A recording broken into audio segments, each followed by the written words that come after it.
nggak tahu gimana aku tuh bisa punya rasa yang berbalik arah. Sebenarnya aku udah jadi Kristen sih udah lama gitu, aku juga bergereja ya, ibadah normal, tapi ada sesuatu di dalam hati aku tuh yang kayak belum terhealing ternyata gitu. Nah akhirnya aku sadar, aku waktu itu 3 hari menghealing diriku sendiri bersama Roh Kudus. Aku menghealing diriku sendiri dulu sama Tuhan, dan puji Tuhannya berhasil. Nah setelah itu kayak ada terobosan gitu, bener-bener terhealing gitu, dan aku taunya itu terhealing karena ada sesuatu yang berubah dari pola pikir aku, dari cara aku hidup, dari cara aku ngomong. Kemarin sudah bahas firman sih, sudah ngomong firman kemarin udah, tapi rasanya tuh sekarang beda setelah ada healing dari Roh Kudus gitu. Bedanya adalah setiap apa yang aku sampaikan, aku udah pernah ngelewatin, aku udah pernah ngelaluin firman itu. Jadi aku nggak sekedar ngomong nyampein firman gitu loh. Kalau ketika kita kepenuhan Roh Kudus itu banyak hal yang diubahkan sama Tuhan gitu loh.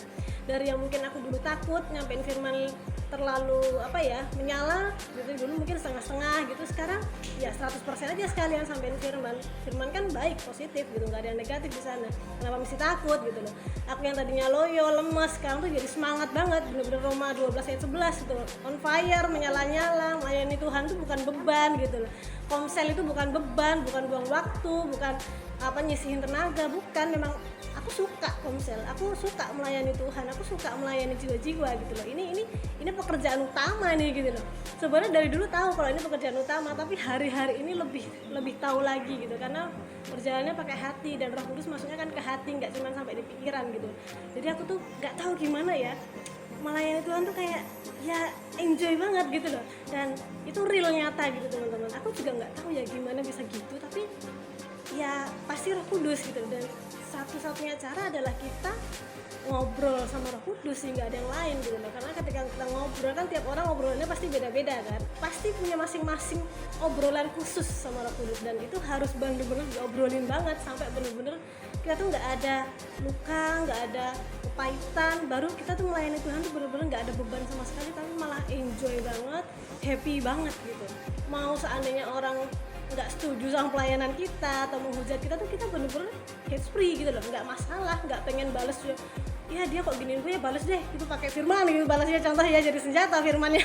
Nggak perlu gitu loh, tapi kita bisa tetap mengasihi kalau seandainya pun pelayanan kita belum bisa diterima 100% sama orang lain, tapi nggak membuat kita kendor untuk melayani Tuhan karena orang ini belum menerima firman full 100%. Justru kita malah kayak lebih mengasihi dia, lebih kayak oh ya it's okay, kita berarti minta hikmat Tuhan untuk cara yang lain nih kalau ini nggak oke gitu ya. Jadi banyak hal kalau Roh Kudus sudah turun atas kita, rohnya menyala, dikasih hikmat sama Tuhan, dikasih kekuatan, yang tadinya lemes, loyo, takut itu jadi berani, semangat, menyala-nyala, dan akhirnya jiwa yang Tuhan titipin sama kita yang harus kita kembaliin itu benar-benar juga ikut menyala gitu loh.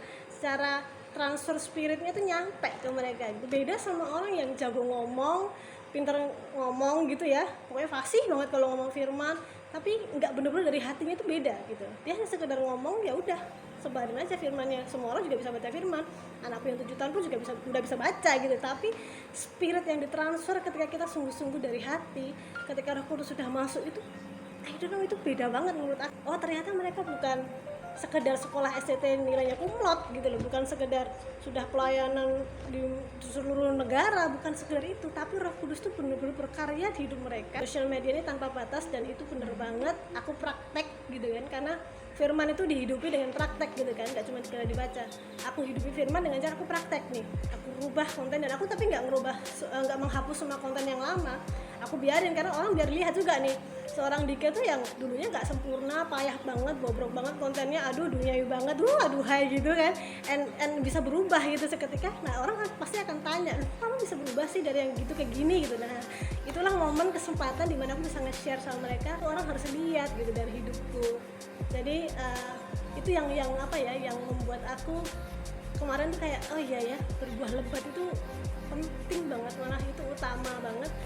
Dari sekian banyak pekerjaan utama kita di dunia, itu nomor 1 itu. Jadi kita nggak cuma nyelamatin orang sekali udah selamat ya, berarti kita udah berbuah lebat nih, belum gitu loh. Berbuah lebat itu continue sampai kita pulang ke rumah Bapak gitu loh. Itu buahnya. Mereka semua yang kita selamatin jiwanya, mereka menyelamatkan banyak orang lagi, terus ke bawah terus selamanya, dan mereka survive, bertahan sampai akhir, bahkan terus bertumbuh dalam firman Tuhan. Itu namanya berbuah lebat.